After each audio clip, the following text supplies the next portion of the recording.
Well, this morning we're going to hear from Anne and Nicole over in Southeast Asia, specifically Jakarta, Indonesia. We're going to hear from Mark Laberton, former president of Fuller Theological Seminary.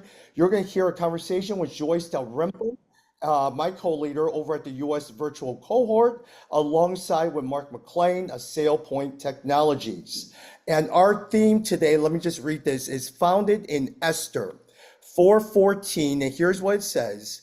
And who knows but that you have come to your royal position for such a time as this.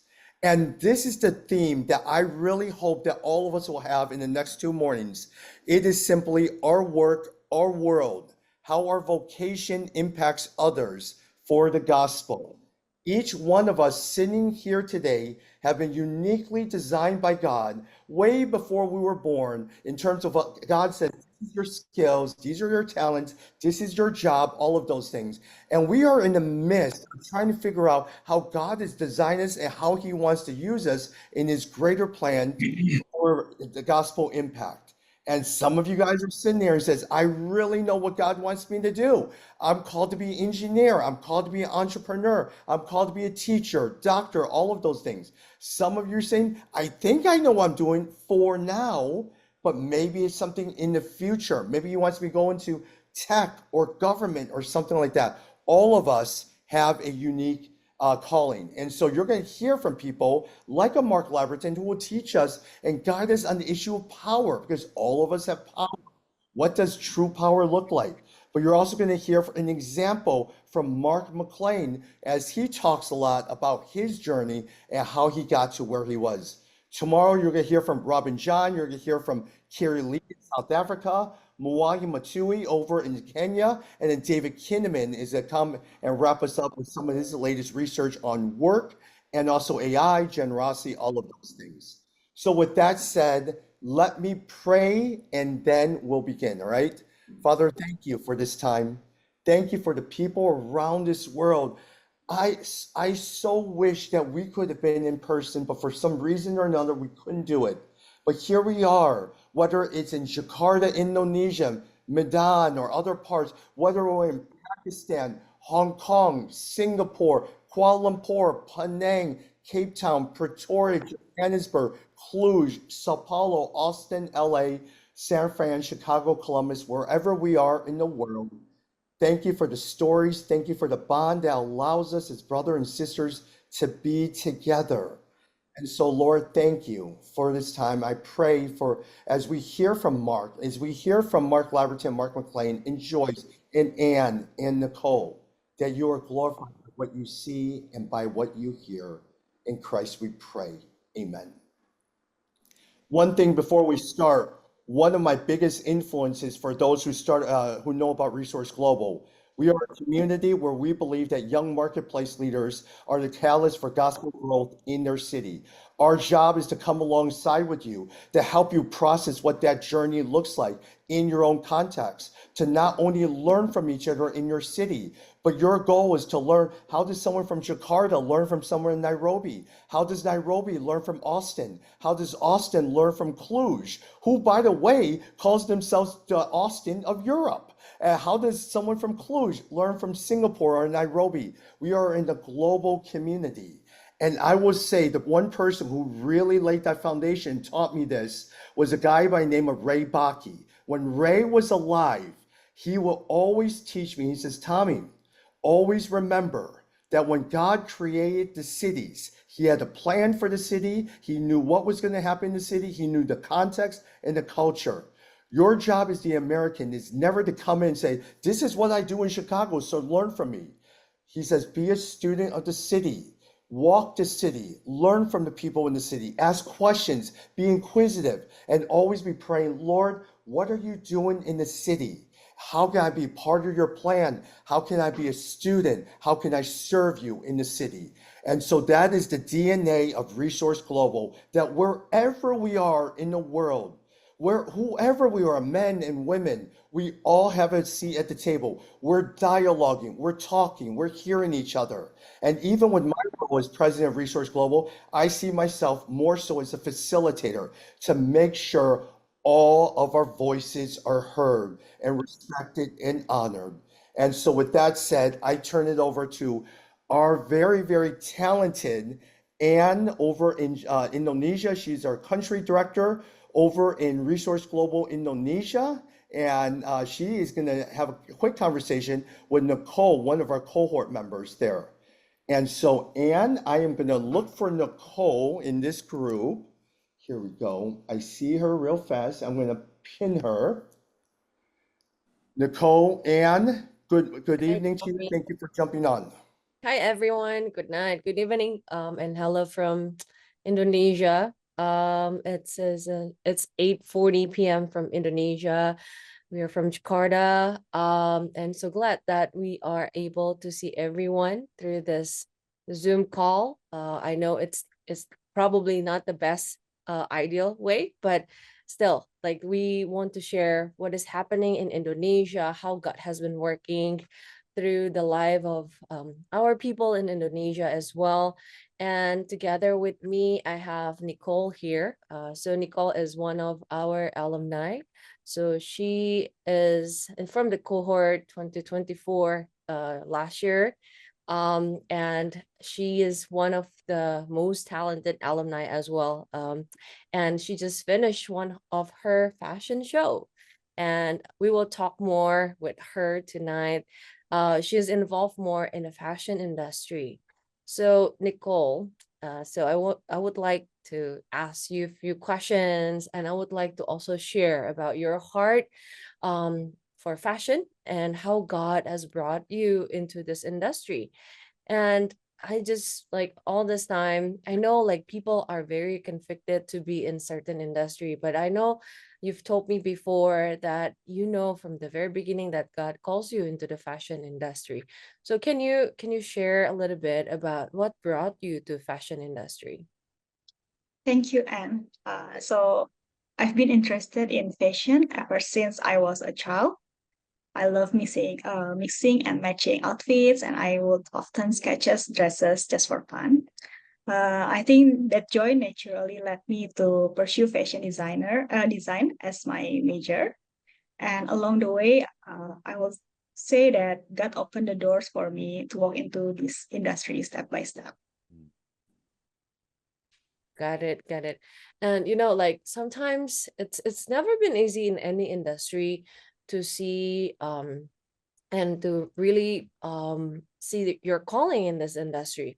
And I think like people would need years to finally they find their calling in a certain industry and to finally work on his calling, specific calling that he is putting in your life.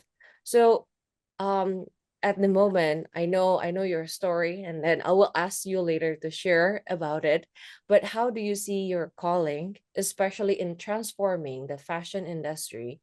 I'm not in the fashion industry, but from what I can see from the outside and I can hear from some of the people who is in the fashion industry, it will not be easy, especially if you want to bring the transformation to this industry. So how do you see yourself and your calling in this industry? So I realized that the fashion world can be quite eccentric, sometimes in a way that leans toward things like nudity, consumerism, and self-glorification. When I first stepped into this industry, my brother asked me a very simple but also confronting questions. He asked, "What makes you different as a Christian designer?" I think that time really stirred something in me. It was then that God showed me that fashion can also be used to carry a message, to glorify Him through storytelling and beauty. Uh, that's when I started to be more intentional about bringing my faith into my creative work. Love it. So you bring story into the fashion. You tell the story through it.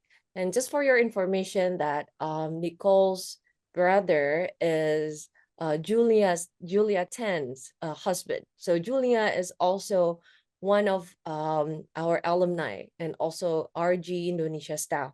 So that's the first time I met Nicole when she came to our conference, annual conference. Julia brought her to me and talk to her. And that's a very sweet moment after like talking for a while, and then she finally joined the cohort. And so Nicole, like I mentioned in the very beginning, that she just had a fashion show, and I had a privilege to attend it and to see her creation. If you are wondering and if you are curious about her creation, you can go to her IG.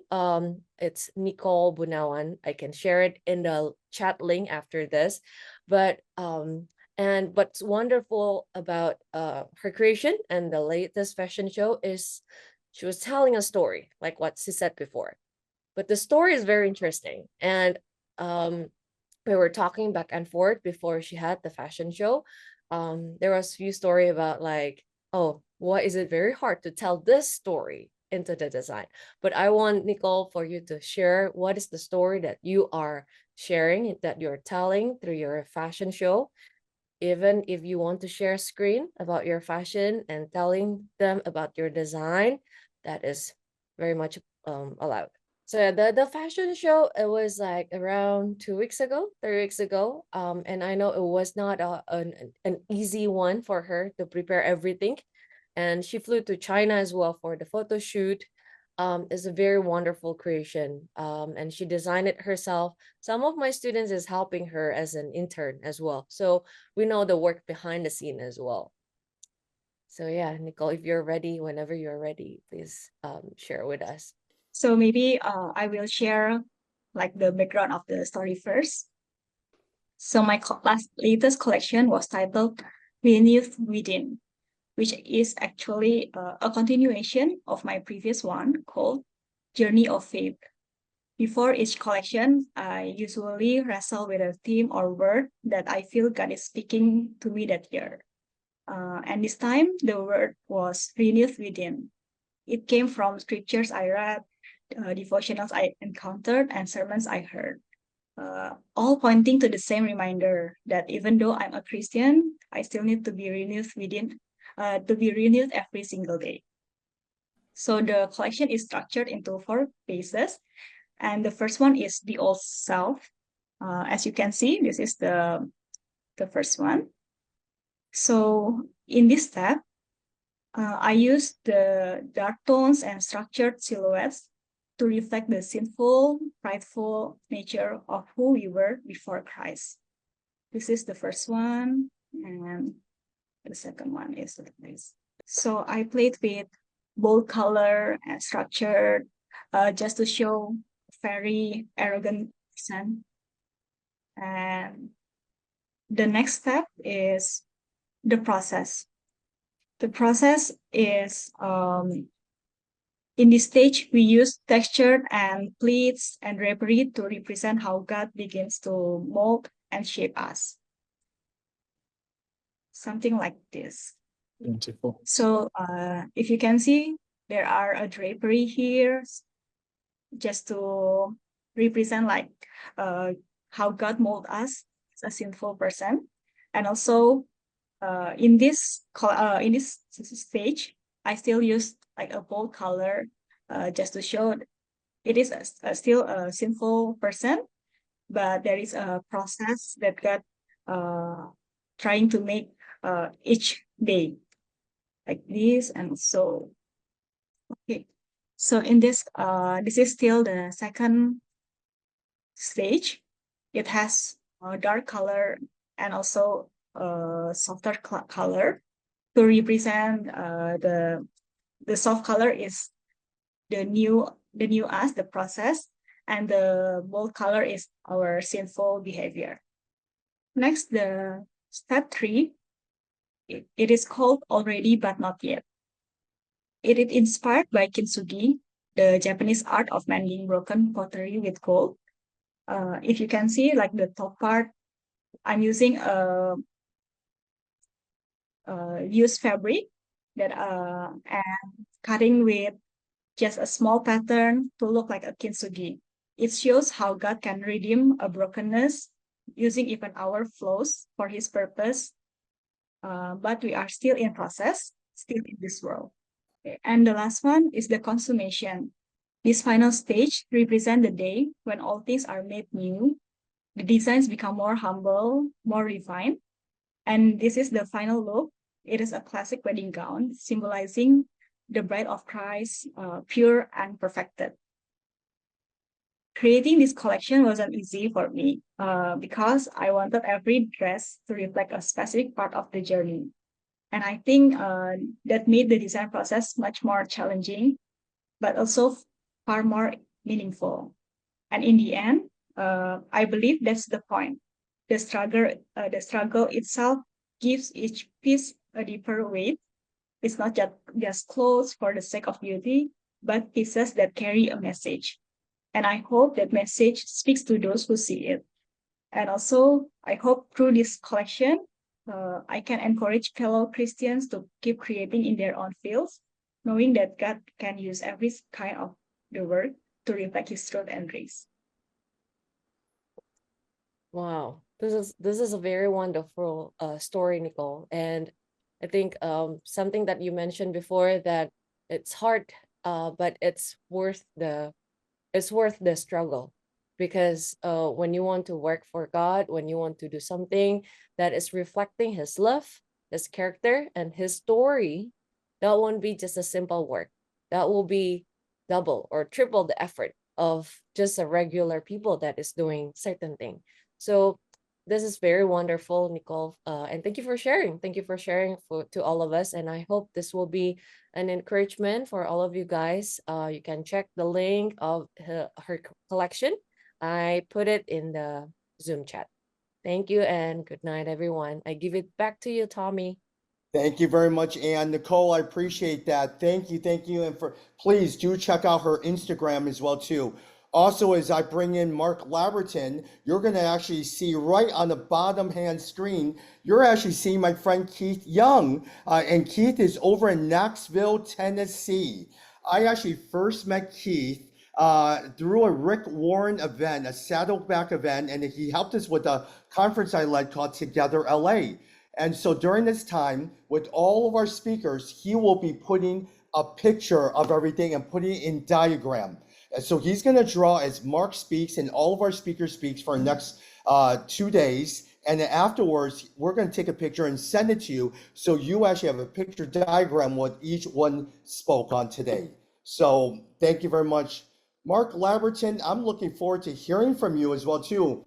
I knew Mark, and believe it or not, we've only met once or twice in person, but I used to hear his name when he was the president of Fuller Theological Seminary and professor of preaching, and they say he is a wonderful, wonderful preacher. Mark Laberton was formerly served 16 years as senior pastor of First Presbyterian Church of Berkeley, California. From that point on, he became the John Ogilvie Associate Professor of Preaching and director of the Lloyd John Ogilvie Institute of Preaching, now Brem Preaching. In early 2013, he then received a call to become president of Fuller Theological Seminary. He is now no longer president, but he spends most of his time working on initiatives with different foundations, different initiatives for seminaries and churches, and also a lot of times still does a lot of teaching and preaching to this day. Mark first spoke to our group in Austin, Texas, and I am hoping, whether it's in any of our cities, in Cluj, Sao Paulo, Jakarta, Malaysia, Nairobi, all of that, you will soon meet Mark in person. So Mark, today you're going to spend some time talking with us about Jesus and power in the 21st century. Can we learn about understanding and practice of power? Afterwards, you gave us 3 questions that we're going to break up into groups. Again, if you cannot attend a group, put an asterisk right next to your name so no one does not put you into a group. But Mark, I'm going to turn it over to you, and good morning to you in San Francisco. Thanks so much, Tommy. It's great to see you again. And I want to thank you very much for the honor of being a participant in this conference. It's really great. And I too am sorry that we weren't able to be together in one place, but I'm very glad that technology allows us still to meet in this way. So I greet you around the world. I'm so grateful for all the various places that you live and serve. I've had opportunity to be connected to recently to a cohort of Resource Global here in San Francisco, and was just highly, highly energized by the time that we spent together. So I'm thankful for the chance to be together today. I don't have long, and I could literally talk about the topic that we're going to be considering today for hours because it's such an important theme in the Bible and because it's such an important theme in our own lives and ministries. And it's really what does the Bible make of power and of God's power, ultimately of Jesus's power, and of the power of human beings, the power of disciples, and power that is our power in the context of the ocean of power that is a swirl in highly tempest-like ways and in calmer ways all around us, all around the world. We're living, as we know, in a period of increased authoritarianism, and we're living in a period of wars and rumors of wars. And the nation that I am a citizen of has been a war-making nation for a long time, and it's one of the great sorrows. But it's also been a nation that has done a lot of other things with power, whether it's economic or technological, sociological, cultural. It's just a very, very complicated picture. And I think it's really important that in the work of Resources Global that we think seriously about power because it's got to be one of the most foundational pieces of how we understand our work and ministry, whatever marketplace context we might be in, whatever part of the geography around the world we might be in. Issues of power are immediate and present continuously. So I want to talk about that theme and reflect on a few biblical texts. So if we just begin naturally at the beginning of the Bible, one of the things that is so evident is God's power to create. And the Bible gives us this vivid, beautiful picture of God's capacity to create and to create varyingly and diversely a world of great variation and in all of its beauty and influence, in all of its light and darkness, in the rhythms and powers of the universe. It's a portrait of a God who really is the maker of all things and the holder of all power. And everything else that flows from that in creation is all derivative power. It's power that is derived in its very being by the life and work of God, and it's meant to be handed into our hands as human beings. We're meant to be stewards, to exercise dominion, which is really reflective authority and care, stewardship for the earth and for one another. But too often, the story of dominion quickly reduces itself in Genesis to the story of domination. And therein lies the crux of the problem that then continues throughout the whole of the Bible's narrative. Instead of exercising dominion, which is this careful, loving, merciful, beauty creating, justice seeking, truth telling kind of dominion, instead, what human beings pursue is domination. And it happens in the first family, it happens as the family of human beings unfolds and unfurls throughout the whole history of human existence, but also throughout the whole of the Bible.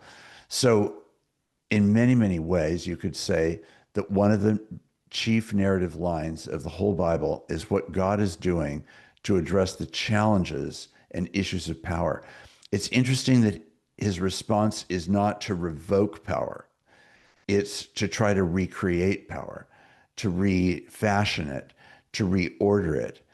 And worship is meant to be a regular practice, both because God is worthy of our praise and glory, but also because worship, the act of worship, it reminds us that we should ultimately, when he gives the law to Moses and we're called to be Sabbath keepers, it's to say we should never be more than 6 days out from laying down our own implements of power, our own implements of productivity, the implements that allow us to steward can become the implements that become our idols.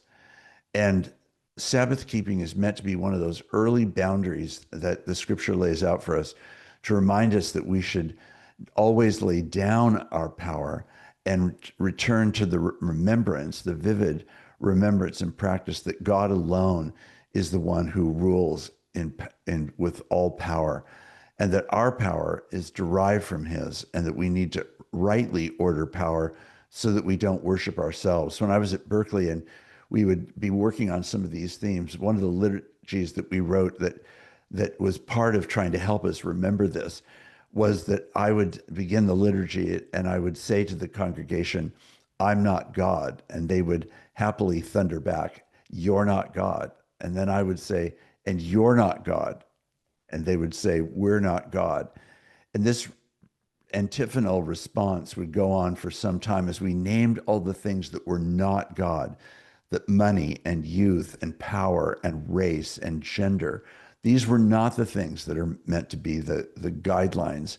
But we have to sort these things out because our cultures, all of our varying cultures, have their own way of making idols, of giving false power to false realities.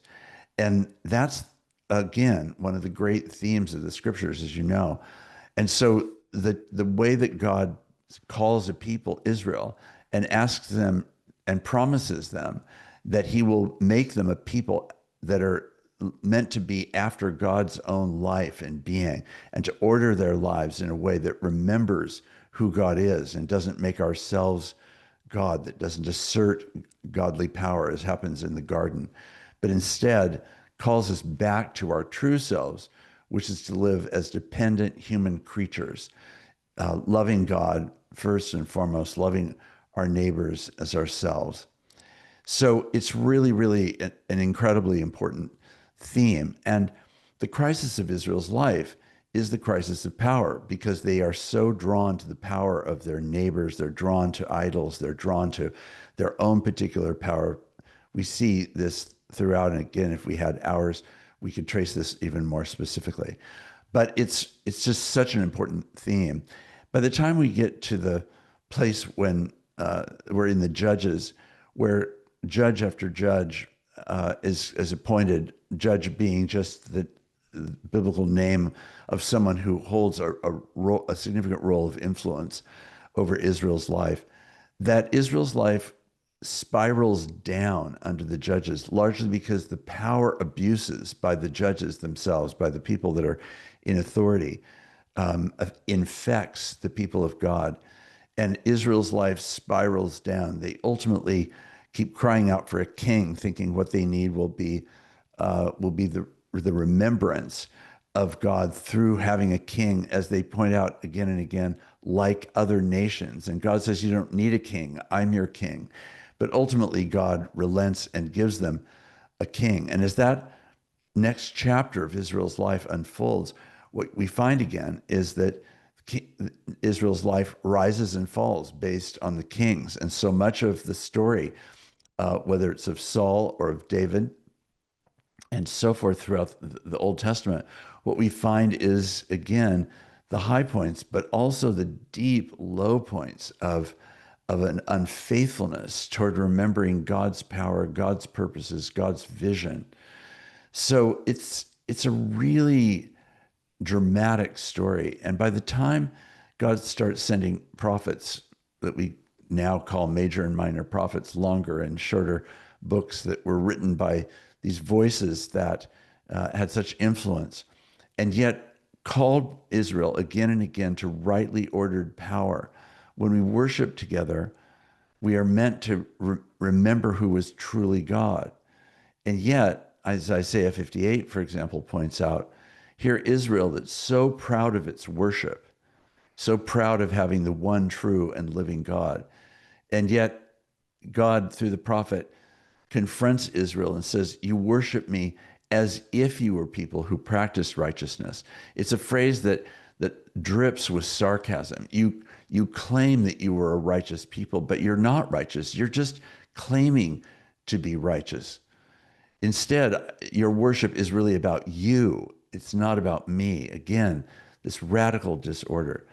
So major and minor prophets come to call the people of Israel to rightly ordered power. This is why the poor and the people who suffer and are vulnerable and children and women and widows are such important features of the biblical narrative, because they're the benchmark of whether we're rightly holding power or wrongly holding power.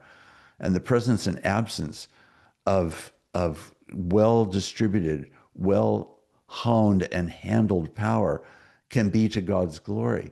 But the abuse of power can tell the story of a very different kind. And when God shows his anger, as he does so often, for example, in places in Isaiah, when God says, I hate your worship, I hate it because the way that you use the power of God in my name is not like me. You're claiming a power that does not reflect my life. Now, all of this, is of course mixed in with positive uses of power. And we see in various places significant leaders in times when Israel faithfully follows God and looks more and more like the people of God that we're meant to be. And yet, the unwinding of the story is really where, by the end of the Old Testament, the Hebrew Scriptures, we are at a very low point in Israel's life. Then there's this huge gap of several hundred years, and then God speaks again, and this time through his Son, who empties himself of power, Philippians 2, and takes up the authority and power of the servant, of one who lays down power rather than one who seizes it and abuses it over and against people. And the reordering of power that is shown to us through the life and ministry and death and resurrection of Jesus is a complete reordering of power. If you go, for example, to the Gospel of Matthew, you see that in the very opening chapters, the genealogy, the birth narrative, the story of the first genocide, when Herod is crazy over the need to exterminate young children in order to free him from any kind of threat or danger of potentially being overwhelmed by this supposed Messiah that may have been born.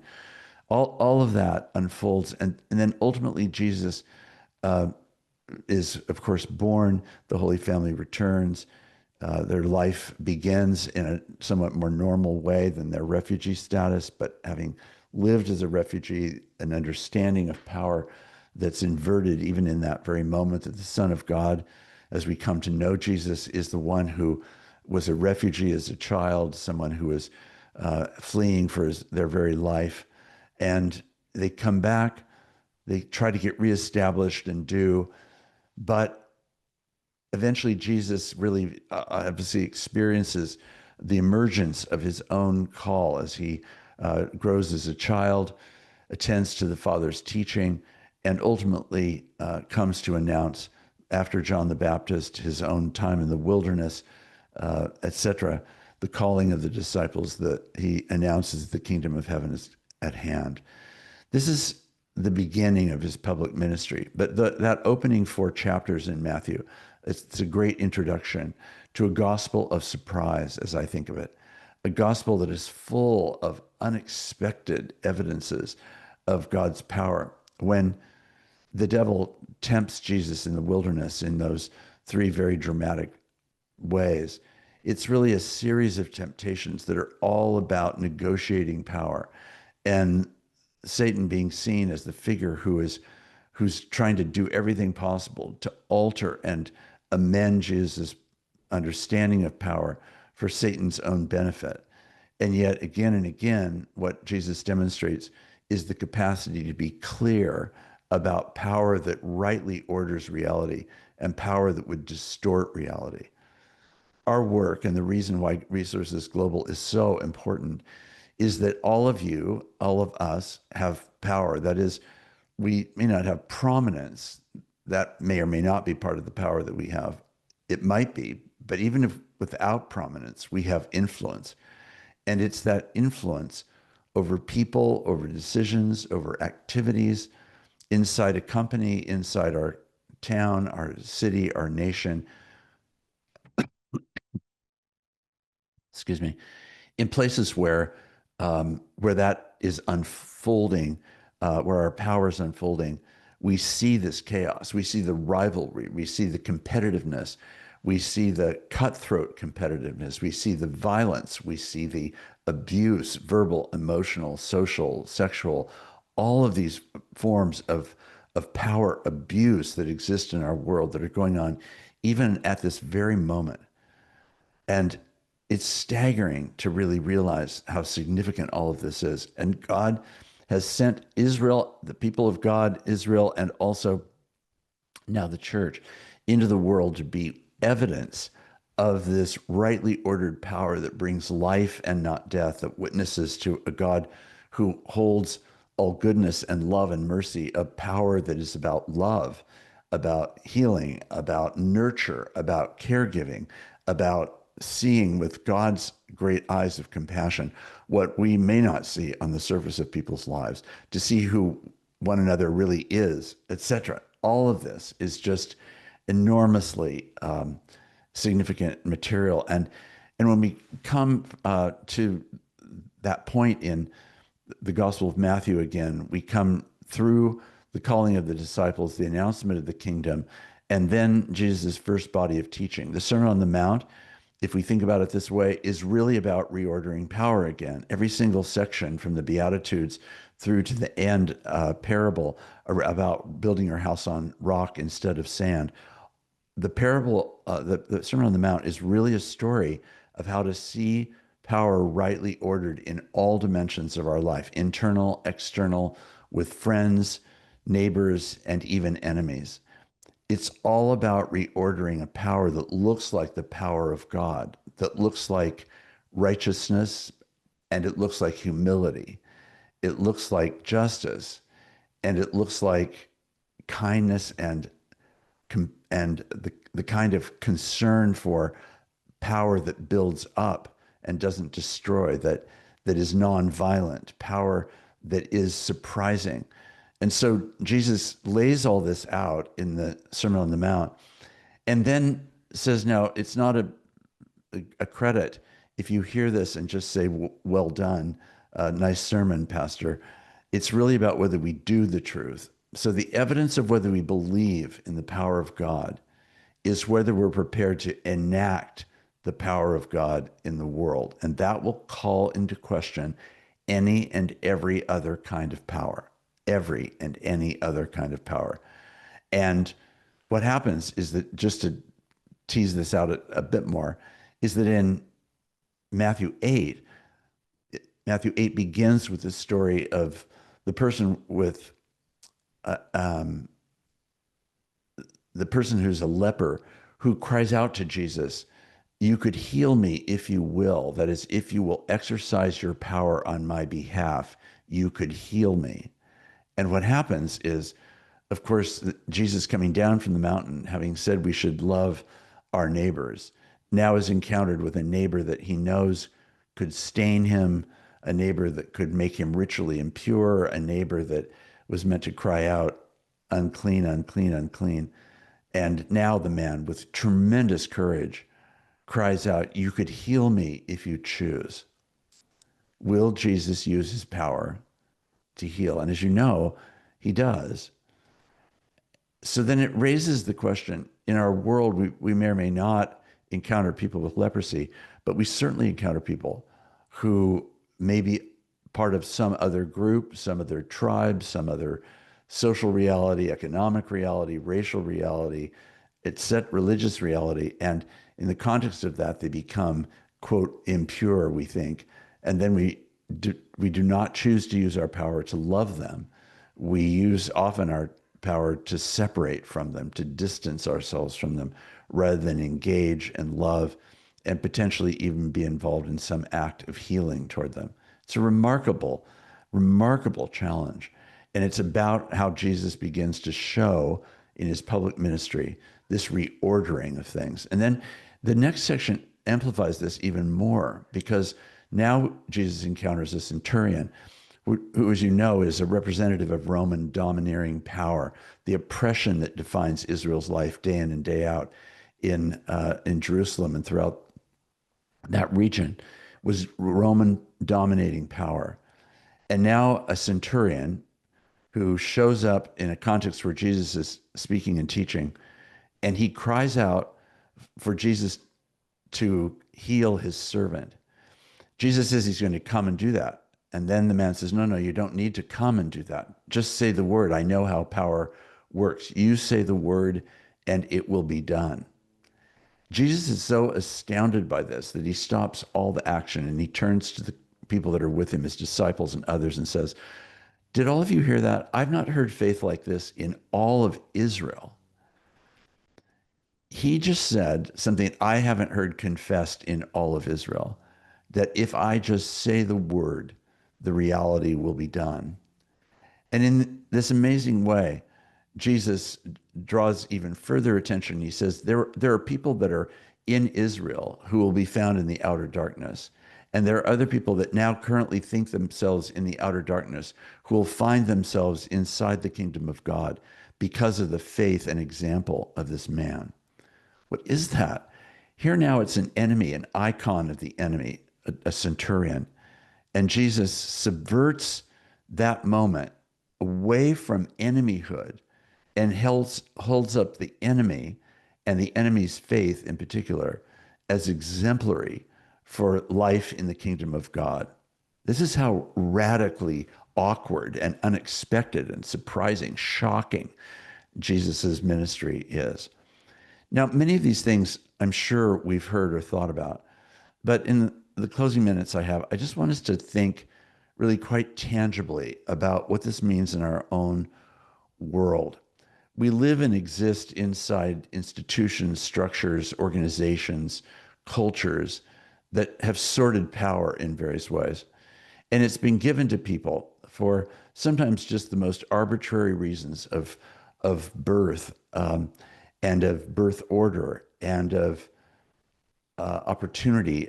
In my context, as a tall white male, just those three things over which I had no control and which are simply features of my biological existence, that I live in a world where, because of power and the abuse of power, those particular distinctions, physical size, gender,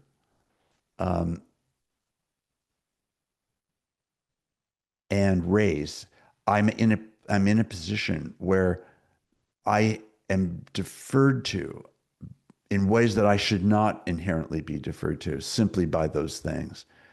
And the story of the struggle and pain of the United States is the abuse of that kind of power by people who are white, seeing themselves as superior to others, and not least in the most extreme to African Americans in the United States.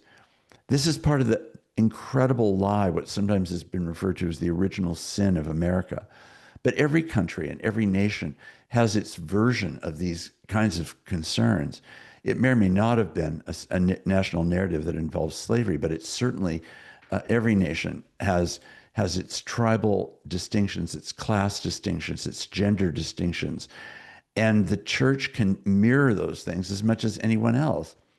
Part of the tragedy and struggle of the American church right now is that the American church seems to be more interested in often accommodating public and economic and social power and racial power than it is actually power that serves, power that loves, power that seeks justice, power that is humble, power that is not, quote, America first, but really a church that, instead of mirroring secular power, is called to mirror in our life as a church the power and likeness of Jesus, who, as we know, and Philippians tells us this, that though equal with God, he did not regard equality with God a thing to be grasped, but emptied himself, taking the form of a servant, and being found in human likeness, he humbled himself and became obedient unto death.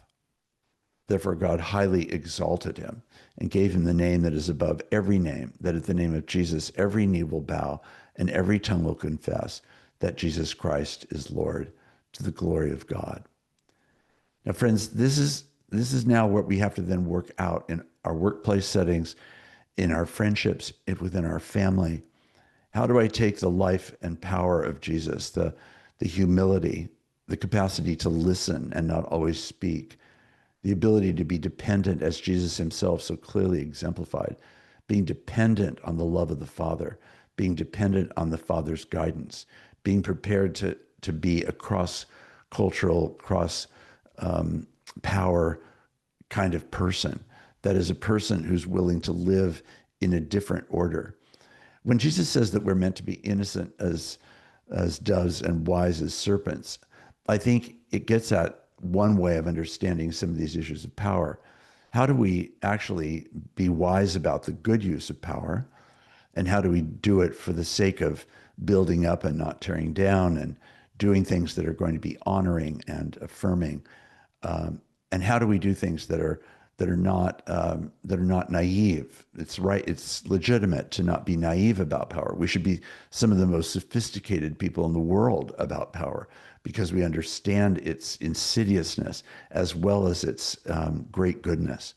And in that tension, we are meant to exercise and discern together how to do this. This is why we need one another, why we can't do this on our own, why we need the wisdom and understanding and support of a community around us. It's how we know and understand to hear God in the midst of an ocean of other voices. How do we make sure that we're hearing the voice of God in our lives daily? How do we learn to let go of power, to lay it down in service of other people? This is, of course, one of the most astounding things about that Christological hymn in Philippians 2, is this amazingly beautiful sense of how God in Jesus lays down power. He did not seek to grasp it, but to lay it down. This cuts across the grain of our own competitiveness, our own quest for influence, our own quest for renown, or whatever it may be, and instead calls us to a very counterintuitive, countercultural example of how to live and love and serve. So the influences of these things in our lives cannot be overstated. And I think the question of the church around the world right now, in a time of authoritarianism, is not how do we rise up and show more power of a secular kind, but how do we rise up and show the love and power of Jesus Christ, which is a power to love, to seek justice, to serve, a power to create, a power to foster and to care and to sacrifice. How do we lay down our lives and take up our crosses? That's the form of power which we are called to as distinctive Christian people. Or are we going to do what Israel did and continue to primarily imitate our neighbors in our uses of power? This is, I think, one of the greatest crises facing the church always, but in our period, and with all the attractions of power and all of the authoritarianism that's rising up around the world, we really have to ask ourselves anew, in a very deep and penetrating way, whose voice and whose power are we seeking truly to know and to imitate? That's where hope is found. And I know, as I'm sure many of you do, people who are major examples to me of how to hold power and use it judiciously and wisely and freely, but also how to lay it down. And perhaps in the Q&A, we can have an opportunity to talk about some of these things in a more explicit way. Yeah. Mark, thank you very much. Before I move us into Q&A, Mark, let me ask you one specific question for you. How did you personally, I think a lot of times your role at Fuller and just a voice in the global church, how do you fight the temptation of power and continue to stay grounded? What are some of the things that you would give advice to the group on? Well, I do think it's a journey, and I do think that that God has given me exemplars. It's been a formation over time. And I'm not done. I still feel like I have a long ways to go. But I will say that several things have been really important. Part of it is the gift of these exemplars around that I have had opportunity to know, and watching their willingness at their own cost to lay down power. The second thing would be I the prayer that I probably voice more than anything else is the simple Jesus prayer: Lord Jesus Christ, Son of God, have mercy on me, a sinner. I think that that's a breath prayer that I pray very, very, very frequently. And it's partly because I just want to stay in touch with the fact that I am an utterly dependent person on the grace and love of God, and that I'm not the answer man. I'm not the king. I'm not the ruler. I'm just really a dependent disciple. So I think that's really important. I think the other thing is you have to start practicing, and you do it in all ways and every way. So in the smallest of ways, I think one of the most profound forms of laying down power is actually the act of listening. So I think leading by listening, which I think is the central way of leading, period, is really a critical feature in how we actually practice laying down power. Am I going to let someone else's voice, perspective, opinion actually shape me? Am I taking it all the way in, not just letting it be emitted, as it were, but really to receive it, and then to allow it to influence how I think and how I understand the world. So I think that's another piece. And then I think the other thing is to practice giving my power away, particularly to colleagues and teammates, not just in the sense of distributing responsibilities. That's obviously part of it. But I think another part of it is to give away not just the job, but authority. Yeah.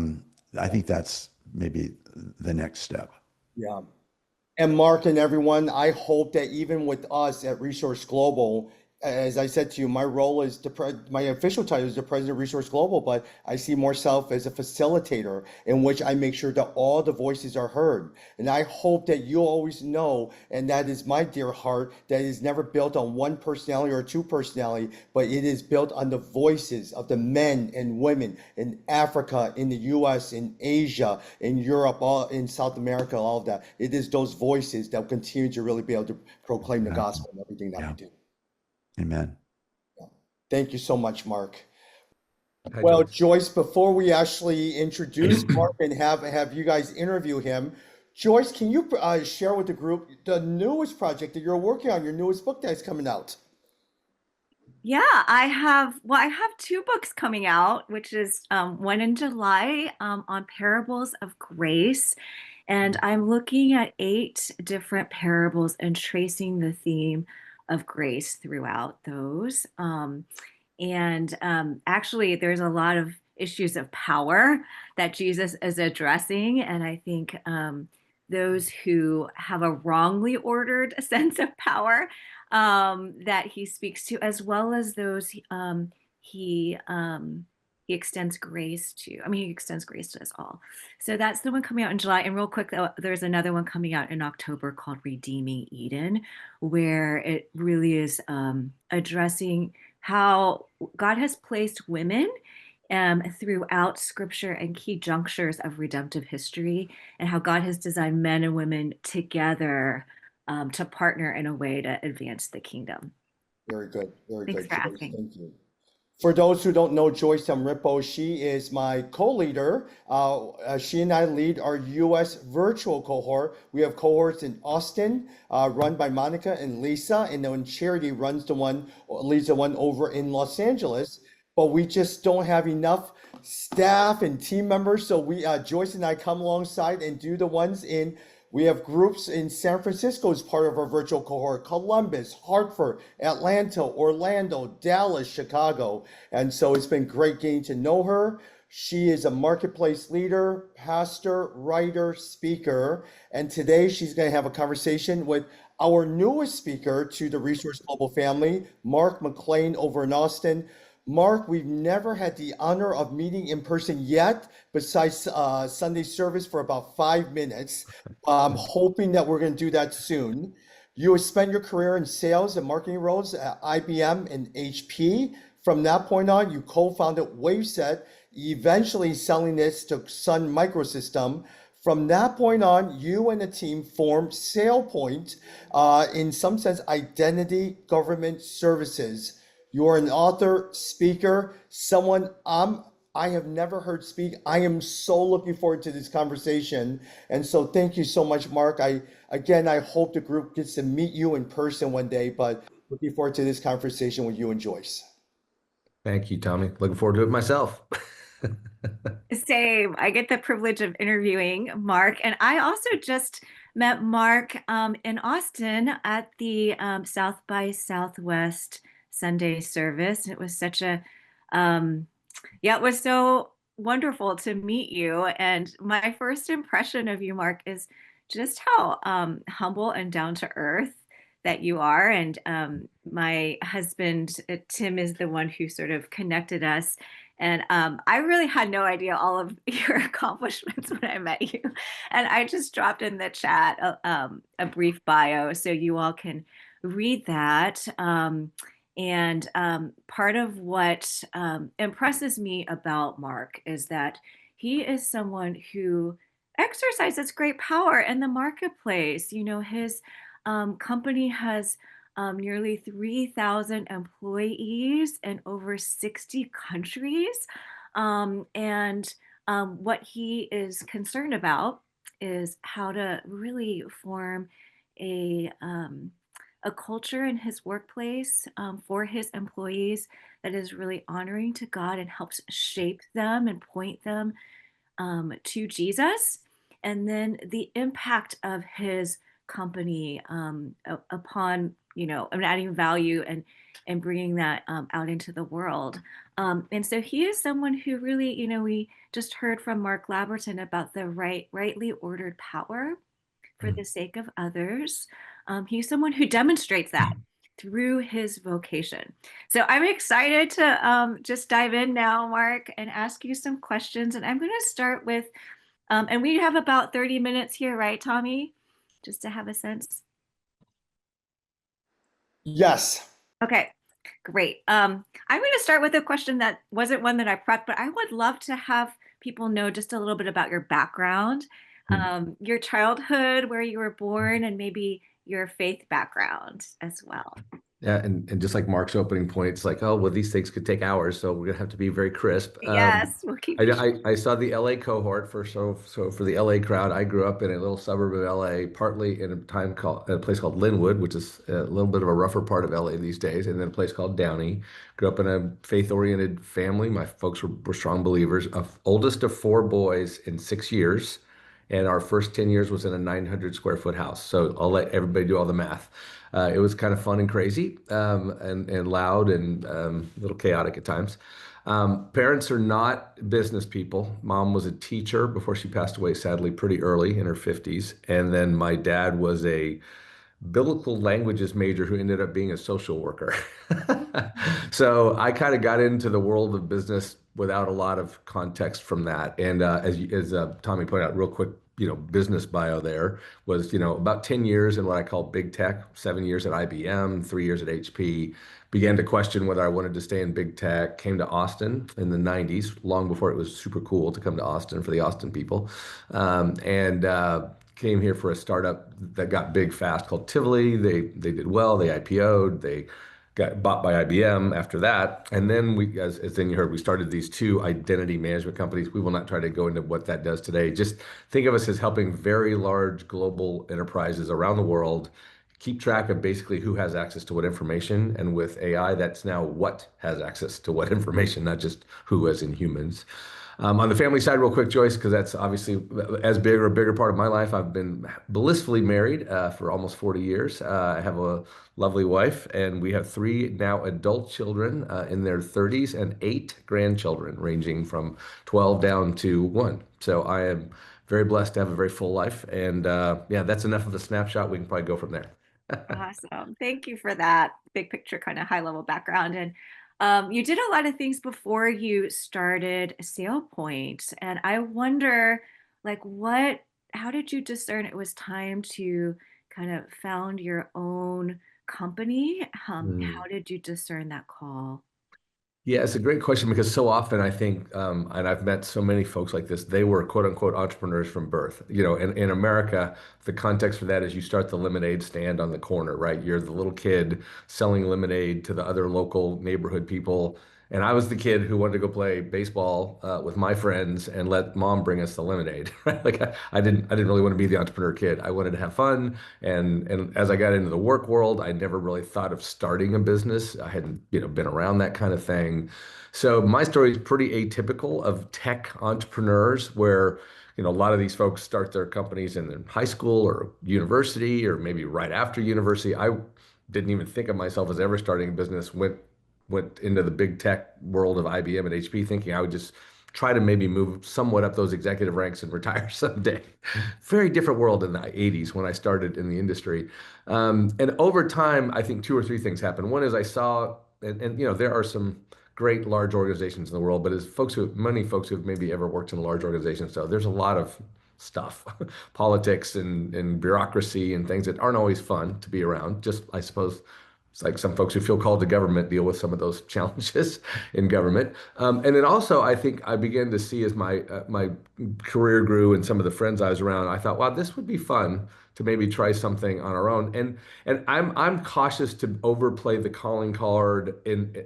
I feel much more called now. I'm not sure I could honestly look back and go, I clearly felt called by God to do this. I think I felt like I could make more of an impact on what we would now refer to as the culture, and we'll come back to this, I'm sure, Joyce, the culture of our business if I were in a founding position. And of course, that's true. If you are a co-founder of a company, you have a lot to do with what kind of culture that company has. And then over time, I think I really begin to understand, back to Mark Laberton, power, the power you have as a business leader where churches are wrestling with this all around the globe, right?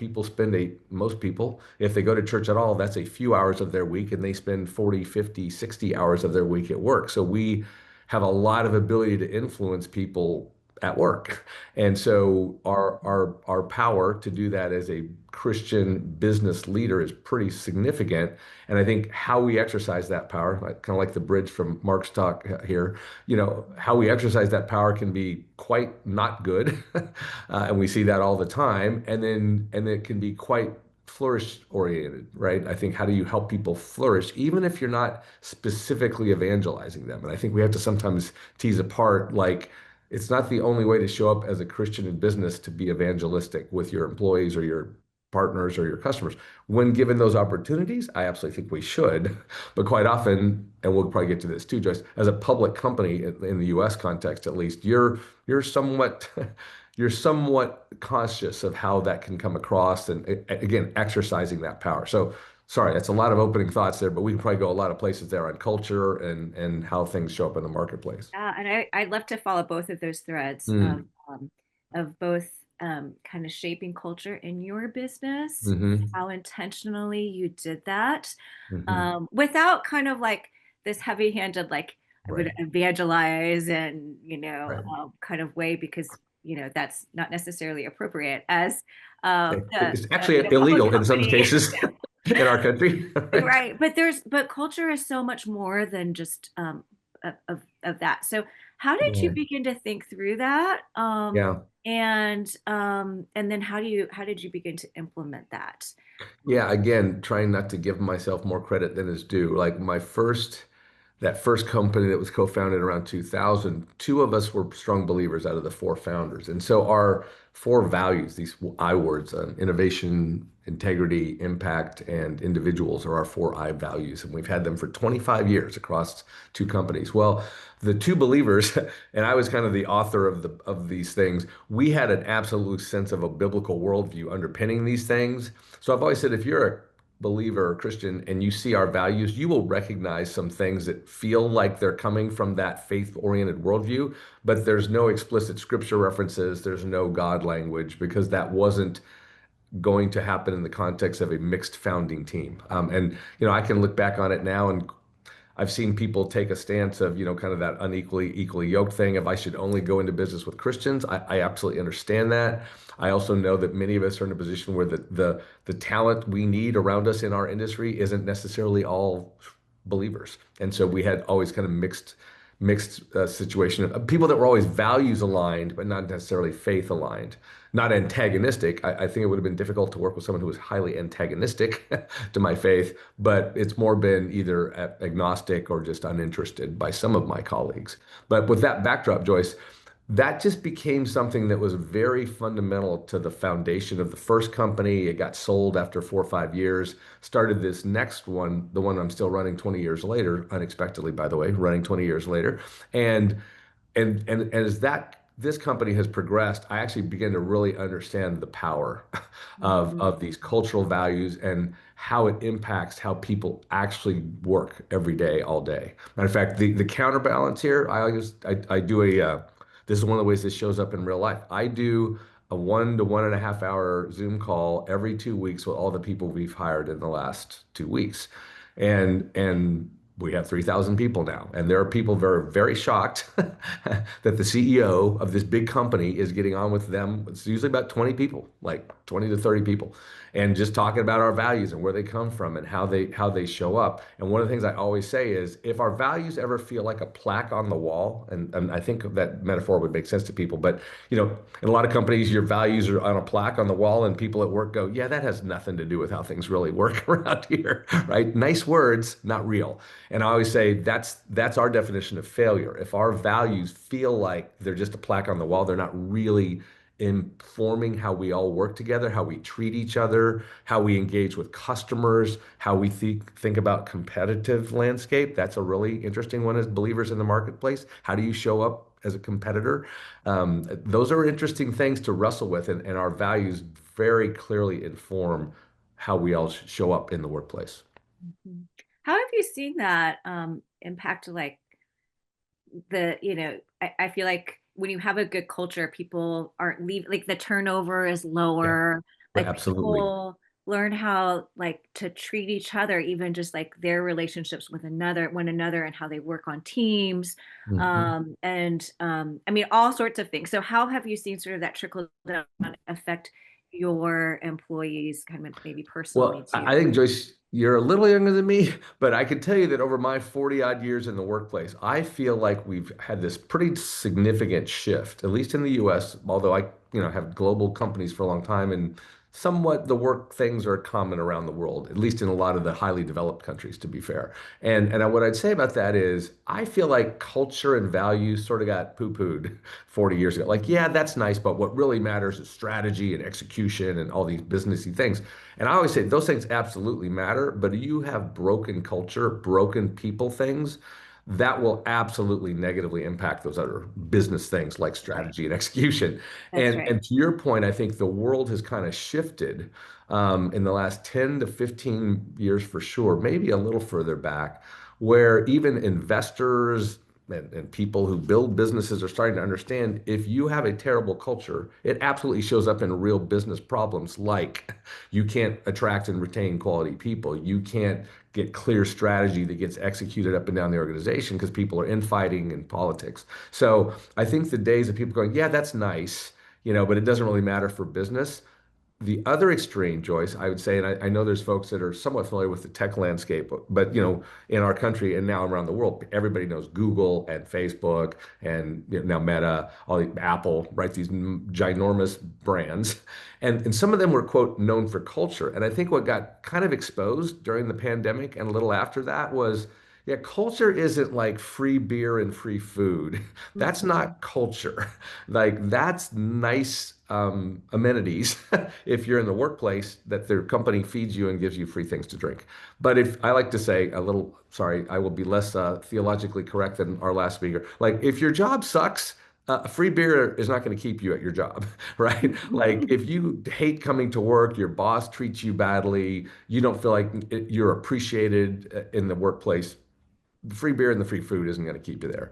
And so culture can show up in things like doing good things for people, treating them well, providing amenities. But really, culture is, I like to say, it's how we show up and treat each other at work. I make clear reference to the golden rule when I'm doing this introduction to people.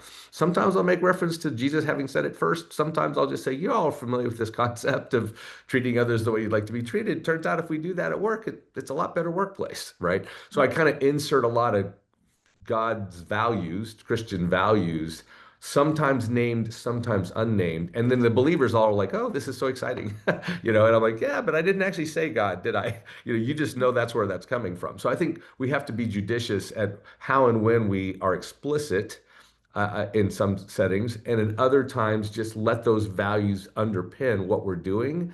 And then the non-believers will, as we've all heard, Joyce, and we know these stories, right? They'll go, why are you different, right? Why are you doing things differently than the last company? And then you have the opportunity to explain where that's coming from. Yeah, yeah, that's great. Um,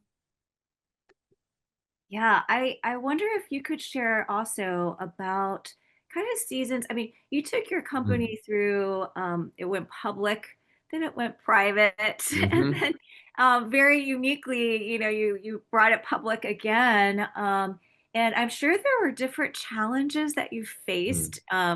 It could be in those transitions or in other times, but like where you really maybe struggled with different pressures. How did you persevere?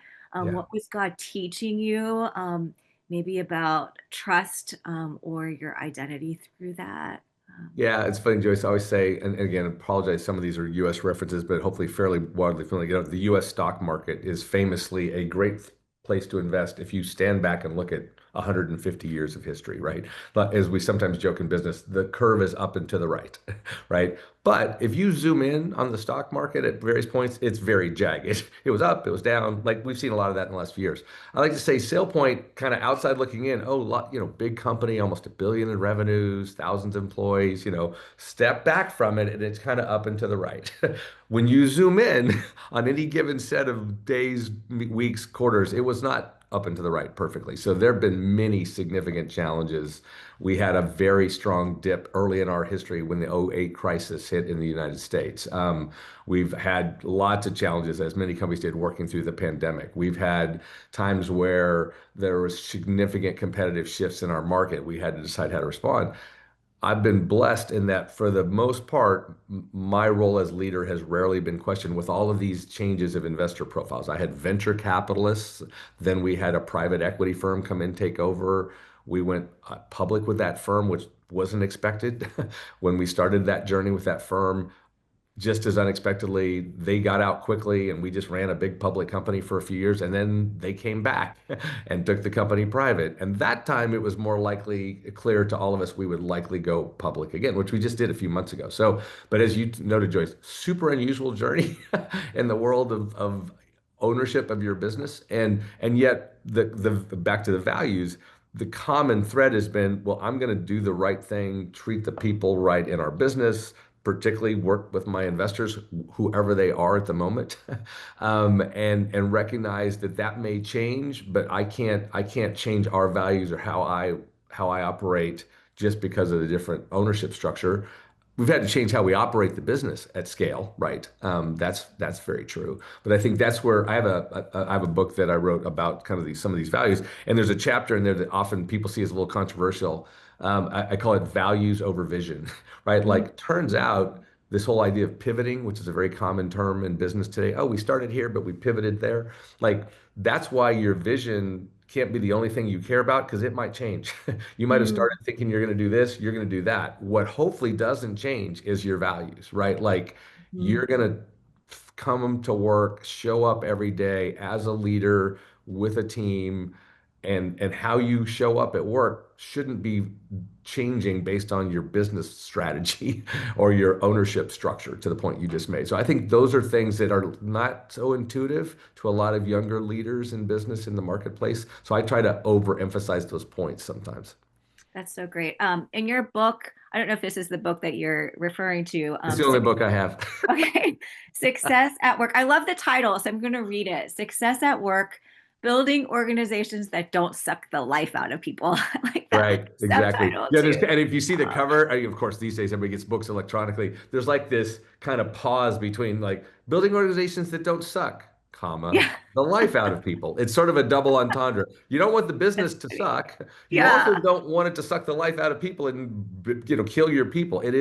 There's this joy. I think the whole full title is Joy and Success. And I say, look, that's the tension we all feel. Like, you want to have a successful business, but some people think the way you do that is you kind of use people and kind of, treat them badly in order to achieve success. Other businesses sometimes say, I've just got to treat people really well. And honestly, sometimes they actually aren't strong enough or determined enough to create success. So the tension is, how do you actually create a good business that grows and delivers great value to customers in the market? And sometimes you have to push people a little hard to do that, but you can't kill them. That's a really important line.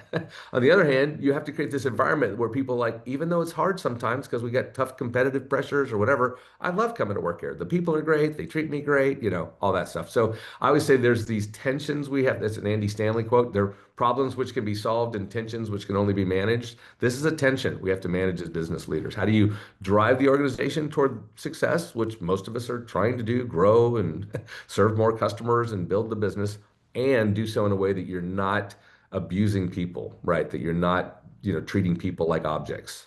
That's hard sometimes. Yeah, sorry about my dog there. I think that you stated that, articulated that really well, of like what that tension, naming what that Mm. tension is.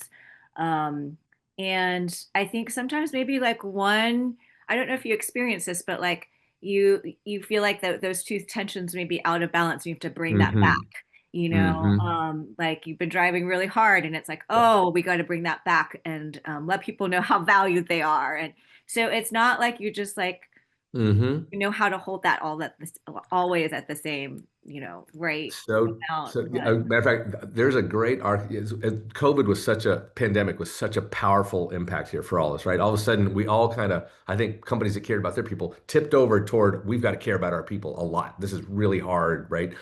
And then as we begin to come out of it, that was different around the world, different in our country, in different places. There was this sense of, oh, okay, we got to start to kind of push ahead a little more again, but we don't want to go back to, if we were, hopefully not, but if we were not treating people wrongly, we don't want to go back to that.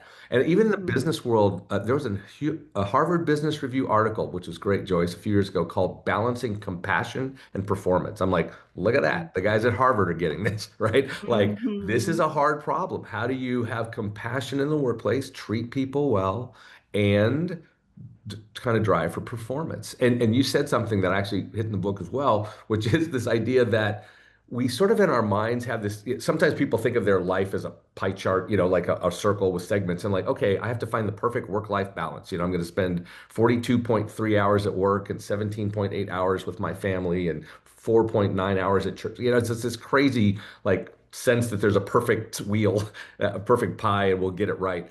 And so I said, we have this super accurate but highly unmarketable phrase for this. Temporary healthy imbalance is what we're all shooting Mhm. for, right? Like, Yeah. you're never going to be in perfect balance. It's always going to be some form of imbalance. The trick is to recognize that it's temporary. And as you just said, if you've just asked your team at work to push really hard for a month to deliver something, you say, go take a day off. Like, go recharge your batteries, right? And coming out of the pandemic, we said, look, you've had kind of a bit of a less pressure. We're going to have to increase the pressure a little because we have to kind of get back to higher performance. And the only other metaphor, Joyce, I'll throw in here, these are all things I talk about a lot, and we're cramming them in a short period here, is this idea that marathons are a bad metaphor. That's one of my other big things at work. Like, marathons, not that I've ever run one or ever will, but you find some pace and you run it for 26 miles. I'm like, that's not real life. That's not work life. I said it's high intensity interval training, which, all Yeah. the healthy people are telling us is much better anyways, right? Like, you work hard, you rest, you work, you rest, you work, you rest. I'm like, that sounds like life. That sounds like work. Like, there's intense periods followed by less intense periods. And I think the trick for high achievement people is to say, when you can take the rest, you do. This is theology, by the way. Let's go back to Sabbath. God said, hey, every seventh day, step away. A, your body and your soul need it. B, it reminds you that I'm actually the one providing for you. That was the power of Exodus and the manna story, right? Like, God's like, this ain't you, man. This is me doing this. Like, let me just prove it to you. You just hang out on one day, and I'm just going to give you a double portion to make sure you don't starve. Like, there is so much power in the concept of Sabbath that we are largely losing in our culture today, even in the church. Like whether you officially do a Sabbath, the way maybe the ancient Jews did, I don't know, but like I step away pretty much for 24 hours every weekend from the work, and it's partly family and recharging batteries and time of church. It's also that reminder, like, this is not me. Like I'm not the one driving success here. Our success is all attributable to God's blessing. And if you drive 24/7, you're like, pretty soon you start to believe I'm the one making this happen. Like, no, you're not. So I think that's the power of that high intensity interval training model is we have to learn to step away regularly, to recharge and stay balanced, our health, our families. We also have to be reminded that it's God that's really bringing the success, not us. Amen. Yeah, that's so good. In our remaining, 5 minutes or so, I wanted to ask you, our theme is for such a time as this. Mm, And I wanted to get your insights as mm. we look at the intersection of faith, innovation, and global and Yep. influence. What excites you or concerns you? Maybe about this Boy. time. Yeah, I'll make a reference that I hope a lot of folks around the world are familiar with, right? The Chosen, and if you've seen it more recently, The House of David. And that's media. That's not my world. I'm in, enterprise technology. But let me point to that with a great, I hopefully answer to where you're going, Joyce.